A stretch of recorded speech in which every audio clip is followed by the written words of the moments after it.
as a country. Thank you very much. Yalama noe tubebaza nnyo bannange, mwebale kwagala Uganda ate mwebale kukkiriza kujja ne tubawandiika. Last week I came about here and I was very passionate on the issue of registration of children. This morning I want to give a bit of perspective to that element. First of all, not just as a registrar with NIRA, but as a mother. The Uganda Bureau of Statistics from the previous census has said that 50% of our population are below 18 years. Now, that gives an impression that if we are going to do mass enrollment and registration, the bigger number of identified people are actually our children. And so this morning, I want to speak to the country and implore you this way, that as a parent, you want to liken this registration gift for their country. And so if a space that is child-centric, if you manage an orphanage, if you manage a school, if you have a boot camp, whatever sort of arrangement, a Sunday school choir, if you have a madrasa where you're teaching children ilim, or it's a Sunday school, we are saying that you can now be proactive.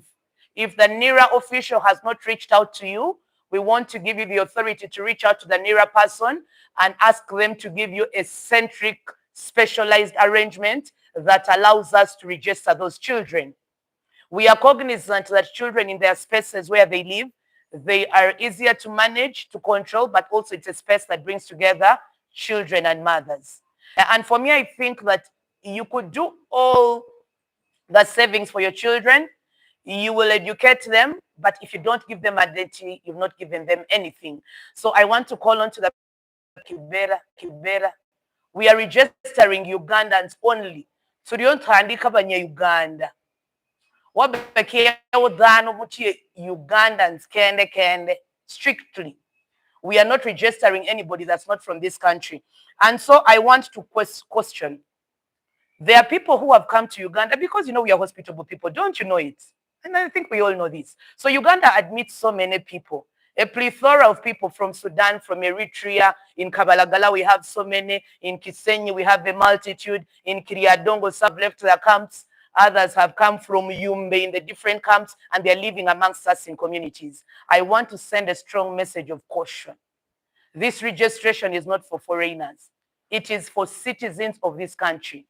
Those who are born and belong to an indigenous community, or those who were picked under 5 years and were children, therefore they are foundlings and they were given citizenship via that, or those who have gone through the Directorate of Citizenship and Immigration Control and have applied and become citizens. So it's possible for a person who was a foreigner to actually become a Ugandan. Now, if you don't fall into those categories, regardless of whether you've lived here for 20 years and been married to a Ugandan, fathered and sired children with a Ugandan, if you've not followed the due process of diligence, it does not make you a Ugandan. Longevity of stay does not confer citizenship. Staying in Uganda for long does not make you a citizen. Many of you will say, my mommy has delivered us all here. We've been here since Idi Amin's time. Fine. No one is saying no to that. But you have not made the step to apply to become a Ugandan. So please, if you're in that category, you've been married for very long here, and you did not apply for citizenship, this registration is not for you. I want to encourage you to formalize your citizenship first, be designated as Ugandan, and with that certificate from DCIC, you come. And because the feeders of this category normally are people who have gone to do trade in Aliwara, the side of Congo, some have gone across maybe to Rwanda, Burundi, Kenya, or Sudan and come. So I want to speak to you in lugha ya Kiswahili.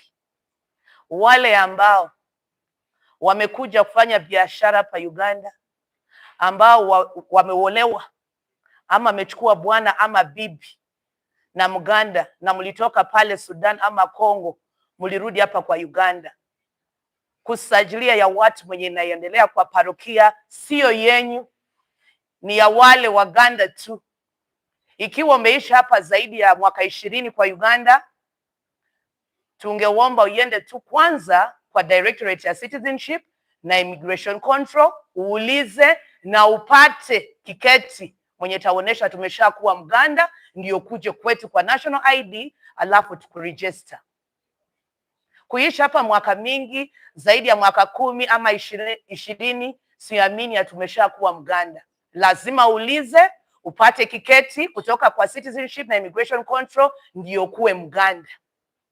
Now, the other feeder road for people that are foreigners that have come here is Sudan. Why? Because they came as refugees. They were either running away from war or whatever instabilities. And so Nader wants Manasta Sudan. Alfiga enina fitivi decide. Ita kanjam in Juba, ita jam in Bor, ita jere vita, katif tanasta national ID, alfiga mulufi parish, matakum, data nas almin Uganda. Zol kanjere Dusman, oja fi Uganda, aso fi refugee. Ita kan refugee, ita mabikun Ugandan. Ita begin ini, la di Dusman de kadinta fi Sudan, ita birija wara fi betitakum. Lakin ita mabikuwa Ugandan, yel take kan fi mederesa, kedomon kati fumon mafi. Asan registration alfina fi gamulde, tanas almin Uganda. So for emphasis, if you're Sudanese and you came as a refugee, once a refugee, forever a refugee. A refugee is a person running away from a crisis in their home country, looking for a place of abode, with the understanding that when sanity returns in their home country, they will return home. So for the refugees that have veered off from Kiriandongo and entered Boyale and entered Masindi, those that are in Hoima and have run away from, what's that district next to Hoima? I forget it, where there is a camp. The people who have run away from Isinjiro and joined the people in Barara, the Yumbe people who are living in Arua, this registration is not yours. Refugees, if you want to access service, you need a refugee card from OPM. Please register with OPM, get a refugee card, you will access services using it. You don't need a Ugandan national ID. I hope that's clear. Let's not forge documents. Do not be tempted. And to you, my fellow citizens, don't sell our citizenship. Do not give your national ID to a foreigner with the view of helping them to become Ugandans. You say it's unpatriotic. You're selling the benefits of ours as citizens. So I pray that we will love our country, we will be integral people, and we will defend it. Every time you give your ID away to another person, you sell a part of Uganda. You give away our country. You give away our heritage. It is true we are welcoming them to the extent that when sanity returns to their countries, they will go home. But if a Ugandan has intermarried with the refugee, the child of that refugee parent becomes a Ugandan because of the parent who is a Ugandan. It's possible to have Ugandan children, a Ugandan father, and yet the mother is not a Ugandan. It is okay. It is normal. So if the person wants to become a Ugandan, they must apply. There are consequences to lying. If you give out your ID, if you're a refugee who beats the system, I want to tell you we cross-check with UNHCR and OPM and intercheck our databases. You will lose the gains of being a refugee from OPM, from UNHCR, but you'll also be repatriated back home into a place of insecurity. So our weekly nugget this week is that foreigners are not welcome to register in this exercise, that as Ugandan people, we will be integral, we will not sell and put the integrity and identity of our country at risk by trading our national IDs to other people to beat the system.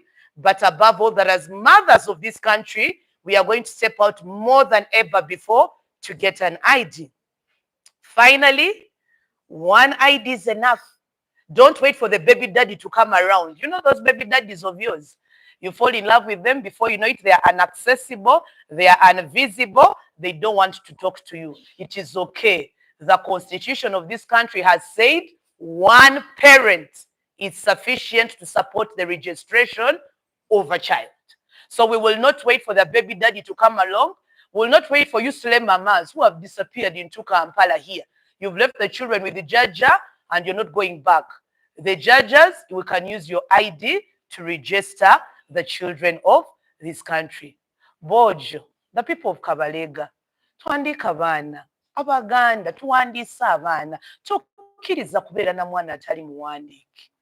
Jufu Waluru, akweyukukisa, timberi nenia itimu registration panyatipiri, kajube guru dhanu sheke, timberi inde ile riri parish ni mukungu muchikago, inenia jukia unyatipiri. Akwana Islam, akwana nubi, kena katifia Latina.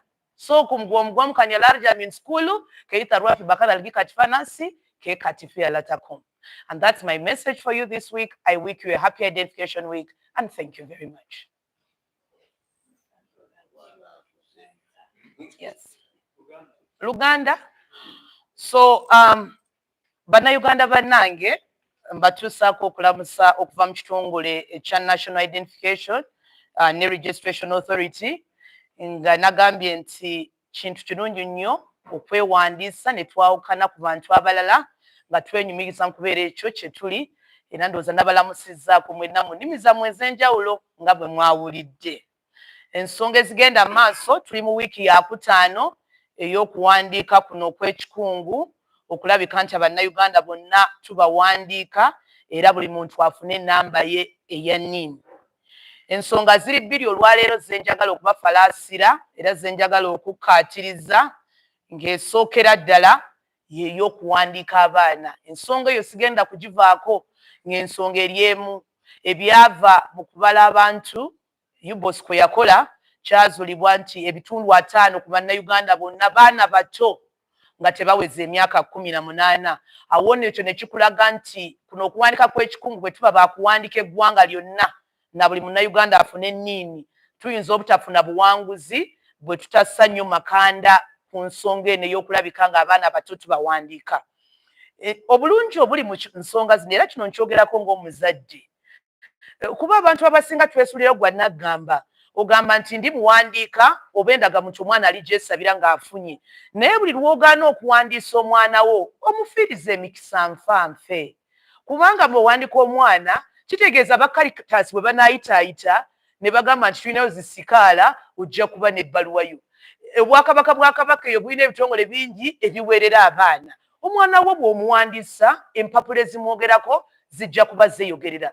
Bano bankugusa baana mbatwala bweru.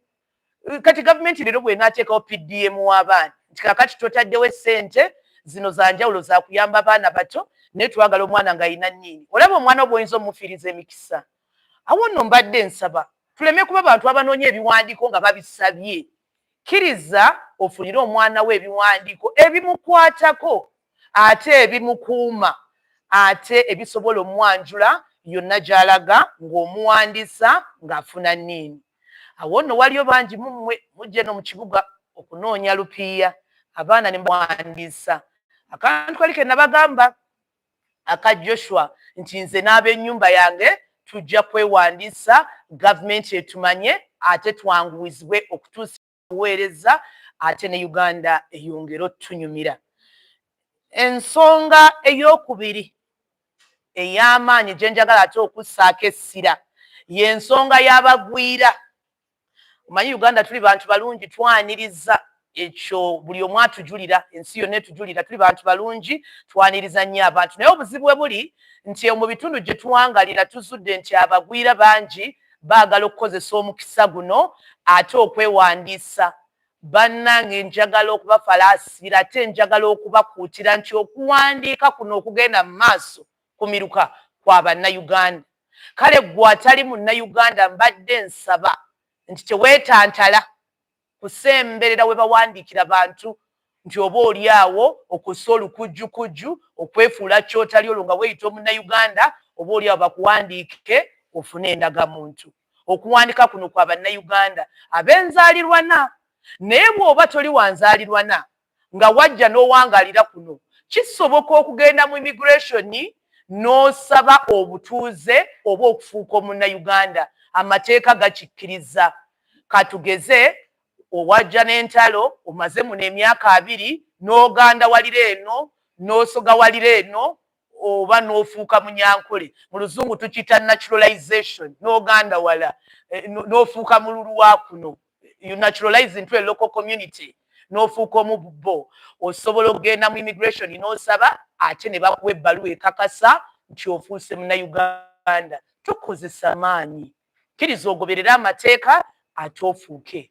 Kale bangi baŋŋamba nti madamu nze mama wange nzalidde kuno tuli abaana 8 amaze ne taata emyaka 2 ne kereziya yabagatta oba baakuba n'ennika seeka ow'ekibuli ye yabagatta. Kituufu yabagatta naye okubagatta ne mufuuka omu tekyakufuula munnayuganda.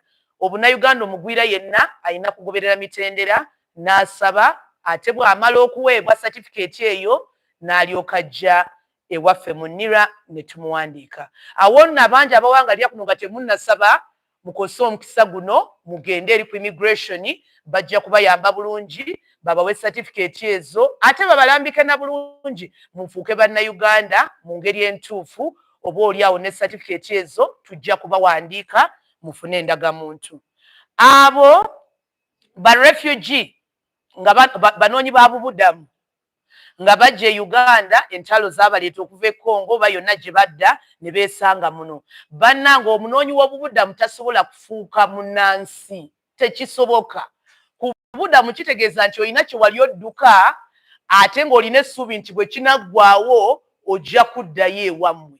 Kale omunoonyi wa bubudamu talina mukisa gwa kufuuka munnansi. Nedda, tekisoboka ekyo. Okuggyako omunoonyi w'obubudamu bw'aba afunye abaana n'azaala munnayuganda, abaana b'oyo omunoonyi w'obubudamu basobola okuba bannayuganda ng'obunnayuganda babujja ku muzadde oli omuganda, omusoga, omulugwala oba omulaŋŋo. Ntegerekese bulungi. Naye ng'omunoonyi w'obubudamu tasobola kufuuka munnayuganda. Once a refugee, always a refugee. Kale mbadde nsaba muleke kwerimbika mu bye mutatuukamu ate naffe bannayuganda muleke kutunda bunnansi bwaffe, muleke kutunda bannayuganda bwaffe. Uganda ye yaffe gye tulina bwe munaagidiibudda bwe mutyo mu abaana bammwe enkya banaddawa. Olaba bwe banaatwalako amataka gaffe tusigale nga tetulina kalungi ate bwe munaamala bwe mutyo nti ate gavumenti tetuyambye.